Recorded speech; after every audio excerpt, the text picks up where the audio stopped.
নির্বাচনের তারিখ না দিয়ে সংস্কারের আলোচনা যদি আপনি অনন্তকাল ধরে চালান, সেক্ষেত্রে শুধু বিএনপি কেন, সমস্ত দলই কিন্তু সন্দেহ করবে। নির্বাচনটাই একটা ঝুলে যাচ্ছে, নির্বাচনটাই একটা ঘোলা বাইরে চলে যাচ্ছে। 11 জন বিদেশি নাগরিকের নেতৃত্বে সভাপতিত্বে কোনো ধরনের কোনো সংযোজন আমি মানি না।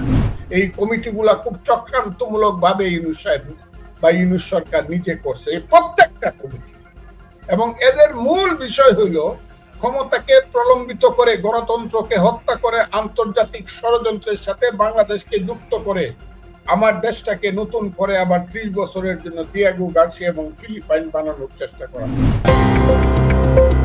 যে সংস্কারের কথা বলে প্রফেসর ডক্টর ইউনূস 6টি কমিশন করেছেন, সংস্কার কমিশন করেছেন, এই সংস্কার কমিশনগুলো আসলে কোন রাজনৈতিক দলের অবস্থান কি সেটা নিয়ে একটা তুলনামূলক চিত্র আসলে এটি প্রকাশ করেছে দৈনিক সমকাল। আমি সেটি পড়ছি। প্রধানমন্ত্রী দুইবার এর বেশি হওয়া যাবে না, বিএনপি এটিতে না, জামায়াত হ্যাঁ এবং এসএনপি এটিতে সায় দিয়েছে। এবং প্রধানমন্ত্রী দলীয় প্রধানমন্ত্রী হতে পারবে না, এটিতে শুধুমাত্র সায় আছে জামাতের এবং এসএনপির, এবং বাকি রাজনৈতিক দলগুলোর মানে বিএনপির সায় নেই। প্রধানমন্ত্রী সংসদ সদস্য নেতা হতে পারবে না, বিএনপির সায় নেই। সংখ্যানুপাতিক উচ্চকক্ষ সায় নেই বিএনপির।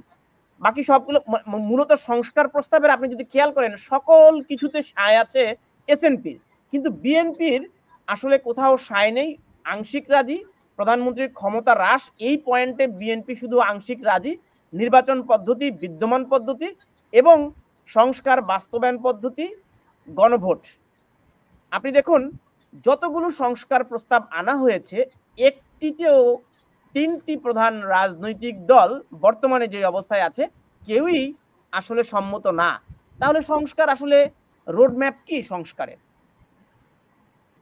না, এগুলো নির্বাচনের সাথে সবগুলো কিন্তু সম্পর্কিত না। কোনো কোনো বিষয়গুলো একমত হলেও পরবর্তী সংসদ ছাড়া এটা কার্যকরী হওয়ার সম্ভাবনা নেই। কিন্তু যেগুলো সম্ভব, এখানে কিছু আছে, যেমন এখানে প্রধানমন্ত্রী এবং রাষ্ট্রপতির ক্ষমতার একটা বিন্যাস দরকার। তারপরে ভবিষ্যতে যখন নির্বাচন হবে তখন কিভাবে দেশটা চলবে সে বিষয়ে কিন্তু একটা একমত হওয়া দরকার নির্বাচনের আগেই। তত্ত্বাবধায়ক সরকার যদি হয় সেটা ত্রয়োদশ সংশোধনের মতো হবে নাকি তার সংস্কার হবে, এগুলো কিন্তু এখানে হাইলাইট করা হয়নি। তারপরে আপনার এই প্রত্যেকটি সংস্কারে আমরা দেখছি যে বিএনপি না অবস্থানে রয়েছে, অনড় অবস্থানে রয়েছে, এবং তারা বলছে যে নির্বাচিত সরকার এই সংস্কারগুলো করবে। তাহলে সংস্কারের তো কোনো রোডম্যাপ আমরা দেখতে পাচ্ছি না। না, বিএনপি যে সবগুলোতে না করেছে তেমনটা না, তবে বিএনপির কোনো কোনো স্ট্যান্ডের সঙ্গে আমরা একমত না। যেগুলো নির্বাচনের আগে আমাদের ফয়সালা হওয়া দরকার, নির্বাচিত যে সরকার হয়ে যাবে, বিদ্যমান ব্যবস্থাও যদি প্রধানমন্ত্রী সেরকম একটা মানে একটা সর্বগ্রাসী ক্ষমতার অধিকারী হন, নির্বাচনে যেই জিতুক, বিএনপি জিতুক বা কথার কথা আমার দলও যদি জিতে, তারা কিন্তু ওইটাকে আর সংশোধন করতে চাইবে না। কাজেই বাস্তবতা আছে যে গত সরকারের যেই বিষয়ে আমরা খুব কোমত হয়েছে, বিএনপি আজকে হয়তো তারা নির্বাচনের তারিখ যদি তারা পায় তাহলে নিশ্চয়ই আমার মনে হয় বিএনপি এগুলো পুনর্বিবেচনা করতে পারে, আমার ধারণা। ফজলু ভাই ভালো বলতে পারবে। কিন্তু নির্বাচনের তারিখ না দিয়ে সংস্কারের আলোচনা যদি আপনি অনন্তকাল ধরে চালান, সেক্ষেত্রে শুধু বিএনপি কেন, সমস্ত দলই কিন্তু সন্দেহ করবে। তারা সবাই বলবে কোনো কিছুই দরকার নাই, আপনি নির্বাচনের তারিখ দেন।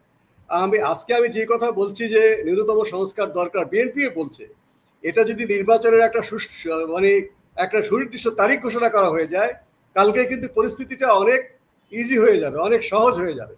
তখন কিন্তু আপনারা নির্বাচনের আগে যে সমস্ত সংস্থাগুলো না করলে স্বৈরতান্ত্রিক ক্ষমতা সম্পন্ন একটা সংসদ বা স্বৈরতান্ত্রিক ক্ষমতা সম্পন্ন একটা প্রধানমন্ত্রী হবে, সেটা কিন্তু অবসান করবার জন্য একটা ঐক্যমতে আমরা আসব। এখন বিভিন্ন ঘটনা প্রবাহ থেকে দেখা যাচ্ছে যে নির্বাচনটাই একটা ঝুলে যাচ্ছে, নির্বাচনটাই একটা ঘোলা বাইরে চলে যাচ্ছে। সেই বিষয়টা ফয়সালা করে সংস্কারের বিষয়টা আমাদের পুনরায় আলোচনা করা উচিত। তার আগে আমার মনে হয় এই পরিবেশটাই থাকছে না, নানা রকম ঘটনা ঘটছে, নানা রকম অনাকাঙ্ক্ষিত ঘটনা ঘটছে, এগুলো কিন্তু আমাদের অবসান হওয়া দরকার। ধন্যবাদ। আমি জনাব ফজলুর রহমানের কাছে জানতে চাই যে আন্দোলন হচ্ছে এগুলো বিএনপির সাজানো নাটক।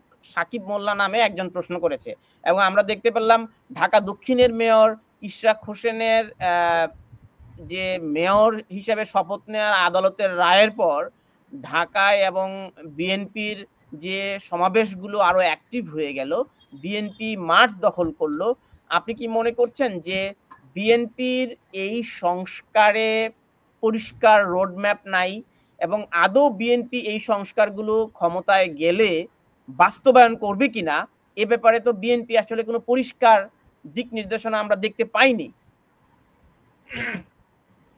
বিএনপি আজকের প্রেক্ষাপটে সবচেয়ে গণতান্ত্রিক একটি কর্মসূচি দিয়েছিল যেটা বাংলাদেশ মেরামতের, সেটা হলো 31 দফা কর্মসূচি। তার সঙ্গে আরো 20টা, সর্বমোট 20টা পার্টি একমত, সবারই রেজিস্ট্রেশন আছে। বিএনপির 31 দফা কর্মসূচি দয়া করে একটু দেখবেন, না দেখে কথা বললে মুশকিল। আর 1 নম্বর, মুস্তাক আমার ভাই, আমাদের মধ্যে ডিফারেন্স হতে পারে, আমি ওই যে এটা সমস্ত ব্যাপারটাই হলো সংবিধান সংক্রান্ত ব্যাপার। এই যে পরিবর্তনের ব্যাপারটা, যে যা দেখাইলেন আপনি, এটা সংবিধান পরিবর্তনের ব্যাপার।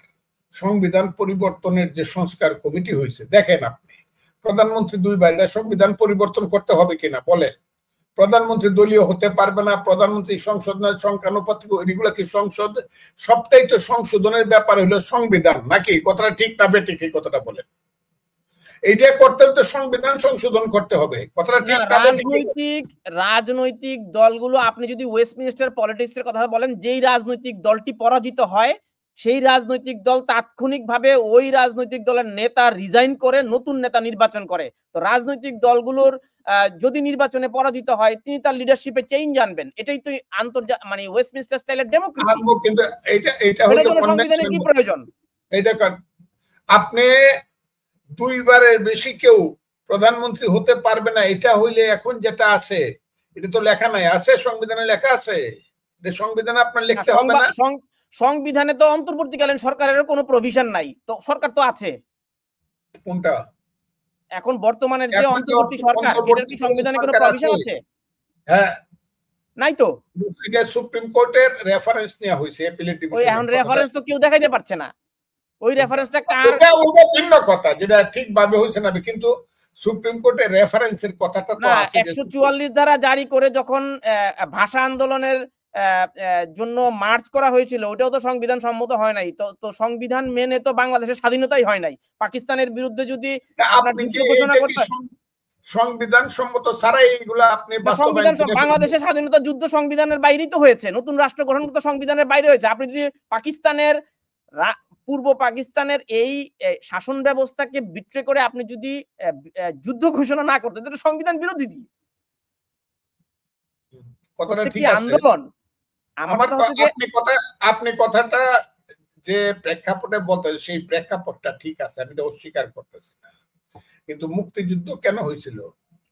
মুক্তিযুদ্ধ তো মেজরিটি পার্টির নেতার হাতে ক্ষমতা না দেওয়ার কারণে হয়েছিল। এখানে কি কেউ মেজরিটি পার্টির নেতা আছে নাকি?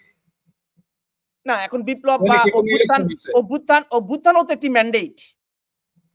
কোনটা? 24-এর যে অভ্যুত্থান, এটাও তো এক ধরনের ম্যান্ডেট, আমি সেটাই বলছি। ওই না, এটা ম্যান্ডেট কতটুকু পর্যন্ত, কি পর্যন্ত ম্যান্ডেটটা? না, প্রধান উপদেষ্টা প্রেস অফিসার তো বলেছেন পরিবর্তন ছিঁড়ে ফেলাই দিবেন সংবিধান। প্রধান উপদেষ্টার প্রেস সচিব বলেছেন সকল কিছুর ম্যান্ডেট ওনাদের রয়েছে। আরে ও কি বললো না বললো, এই কথাটা তো আমি বলতে চাইতেছি, আপনি তো শুনতেছেনই না। বলেন। আপনি তো সঞ্চালক, আপনি তো কথা আগে একটু কম কইবেন আমাদের চেয়ে, দয়া করে। না বলেন। ও আমি যে কথাটার জন্য বলতেছি, কথাটা হলো এই সংস্কার কমিটি আমি মানি না। কারণ সংস্কার কমিটি নেতা হইলে যে মুস্তাকদের ছাত্রলীগের এক সময় ছিল, ছাত্রলীগের নেতা ছিল, ডাকসুর সাহিত্য সম্পাদক ছিল, তার নাম হইল ডক্টর আলী রিয়াজ। মুস্তাক কথাটা ঠিক না বেটি? ঠিক আছে, ডক্টর আলী রিয়াজ এখানে ভালো, মানে আমাদের বন্ধু, আমাদের ভাই, আমাদের জুনিয়র। মুস্তাকদের বোধ হয় একটু সিনিয়র, একটু, খুব বেশি না।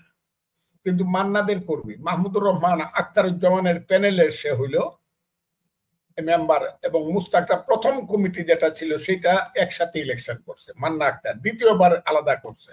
আমার কথাটা হইতেছে, উনি হলেন বিদেশি নাগরিক, 11 জন বিদেশি নাগরিকের নেতৃত্বে, সভাপতিত্বে কোনো ধরনের কোনো সংযোজন আমি মানি না।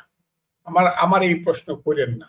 এতে যদি সারা বাংলাদেশ আমাকে ধরে ফাঁসি দিয়ে দেয়, আমি কোনো বিদেশি লোকের হাতে আমার সংবিধানের পরিবর্তন মানি না। এই কমিটিগুলা খুব চক্রান্তমূলক ভাবে ইউনূস সাহেব বা ইউনূস সরকার নিজে করছে, এই প্রত্যেকটা কমিটি। এবং এদের মূল বিষয় হইল ক্ষমতাকে প্রলম্বিত করে, গণতন্ত্রকে হত্যা করে, আন্তর্জাতিক ষড়যন্ত্রের সাথে বাংলাদেশকে যুক্ত করে আমার দেশটাকে নতুন করে আবার 30 বছরের জন্য দিয়েগো গার্সিয়া এবং ফিলিপাইন বানানোর চেষ্টা করা হচ্ছে, বা বিদেশের কাছে বন্ধক দেওয়ার চেষ্টা করা হচ্ছে। কাজে আমি এগুলো হবে না কিছু। এই দেশে দুইটা শব্দ খুব আনপপুলার হবে, একটা হলো সংস্কার আর একটা হলো সমন্বয়। এই দুইটা শব্দ খুব আনপপুলার হবে। মুস্তাক যাই হোক, মুস্তাকের মতো করে বলতে পারে, যাই হোক, কিন্তু আমি মনে করি ইয়েস, প্রধানমন্ত্রীর যে অ্যাবসলিউট ক্ষমতা আছে সেই ক্ষমতার পরিবর্তন হওয়া দরকার। এটা আমি মনে করি, আমি নিজেই মনে করি। আমি মনে করি একজনের 3টা ক্ষমতা থাকার একটা দেশে দরকার না, এটা আমি মনে করি। কথাগুলো খুব বোঝার চেষ্টা করেন। কিন্তু এইটা আমার কাছে আইসা নেপালের, ইন্ডিয়ার বা ভুটানের বা শ্রীলঙ্কার একজন নাগরিক লিখে দিয়ে যাবে, ওইটা আমি সময় দেশে বহুত মানুষ আছে লেখবার জন্য। আমি এটা সেই কথাটাই বলছিলাম যে রাজনৈতিক অবশ্যই এটি সংবিধান সংশোধন, এটি পার্লামেন্টের বিষয়, এটি আপনি ঠিকই বলেছেন। রাজনৈতিক দলগুলো পার্লামেন্টে ভোটাভুটির মাধ্যমে নির্বাচিত জনপ্রতিনিধিরাই আইন প্রণয়ন করবেন, এটি সংবিধান। কিন্তু নীতিগত সিদ্ধান্ত নেওয়ার ব্যাপারে মত দিলে তো আর সংবিধান সংশোধনের প্রয়োজন পড়ছে না। নীতিগত তাও পড়বে, তবে নীতিগত ভাবে সব দল যদি একমত হয় যে আমরা এই জিনিসগুলোর ব্যাপারে একমত হইলাম, তাইলে যে দলই ক্ষমতায় যাক সে এইটাকে রেটিফাই করে দিবে। আমার বা সবাই মিলে যেমন 91 সনে দেখেন শাহাবুদ্দিন সাহেবকে যখন আমরা তত্ত্বাবধায়ক সরকারের বা ইন্টারিম সরকারের প্রধান, ওটা তত্ত্বাবধায়ক সরকার, ওটাও ইন্টারিম গভর্নমেন্ট ছিল, সরকারের প্রধান বানাইতে গেলাম, মুস্তাক তো খুব ক্লিয়ারলি জানে ও 83 আন্দোলনে যে মার খাইছে 14 ফেব্রুয়ারি ধরা পড়ে, এই যে মুস্তাক আমার সামনে আছে, যে মার খাইছে তখন সে জাসদ ছাত্রলীগের জয়েন্ট সেক্রেটারি। মুস্তাক কথাটা ঠিক না বেটি? ঠিক আছে, আমি কোনো কথাই বলি না, কিন্তু যে মার খাইছে। আমরা যখন ওই শাহাবুদ্দিন সাহেবের কাছে গেলাম, শাহাবুদ্দিন সাহেব কি বললেন যে ঠিক আছে আমি রাজি আছি, আমি বাংলাদেশের ইলেকশন করে দিব প্রেসের, কিন্তু আমি কিন্তু আবার পার্লামেন্টে বিচার বিভাগে ফেরত আসবো। এইটার জন্য কিন্তু সবাই কথা দিয়া পার্লামেন্টকে কিন্তু সংবিধানকে রেটিফাই করে তাকে ফেরত আনতে হয়েছে। এটা করতেই হবে। আমার কথাটা হইতেছে যে আপনি যদি একমত হয়ে যান সবাই মিলে, এইটা একখানে লেখেন যে আমরা একমত হইলাম, আমরা যেই ক্ষমতায় যাই, যারাই যাই, আমরা এটা রেটিফাই করে দেব। আর যেটা আমাদের মধ্যে একমত হব না আমরা, সেইটা একদিকে রাখেন, যারা যেটা আছে সেটা পাবলিকের কাছে যান, পাবলিক যাদেরকে মেজরিটি দিবে সে মাইনরিটিদেরকে সবাইকে